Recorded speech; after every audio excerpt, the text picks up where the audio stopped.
A young woman stands defiantly against the backdrop of a city's skyline, tinged with ominous orange and black hues. Her gaze is intense, her purple-streaked black hair framing a face adorned with a septum piercing. She wears a studded choker around her neck and a low-cut black top that shows her midriff. Her arm is covered in a fishnet sleeve.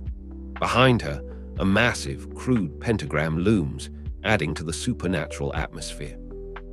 A scarred man with piercing blue eyes, his bald head marred with strange patterns, stares intently. He carries a large, cylindrical object over his shoulder and has additional equipment strapped to his person.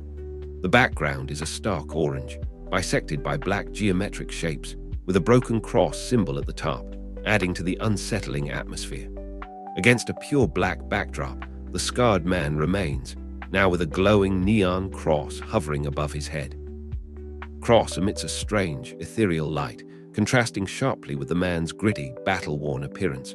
The scene opens with a bright, ethereal light being manipulated by a pair of hands. Below, a woman with glowing yellow eyes and sharp teeth is entangled in dark, thorny vines, a look of rage contorting her face. Two figures cower behind her, fear evident in their eyes. At the bottom of the panel, Nyx, her expression determined, recites, "I bind thee," while a young girl looks on with concern. The bound woman's face contorts in a scream of NOO as the vines tighten around her. A bald man holding a skull cane declares, "It's not possible. You don't have the power."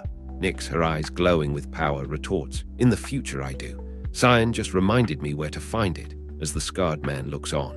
In a final panel, Nyx's determined gaze meets the viewer and she asks, "And who gave it to me?"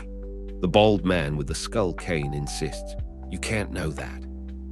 The scarred man interjects angrily, "Why? Because you've lived so long without anyone opposing you. You talk about Spawn and his anger. Well, you just pinned into a corner the only being that can destroy you."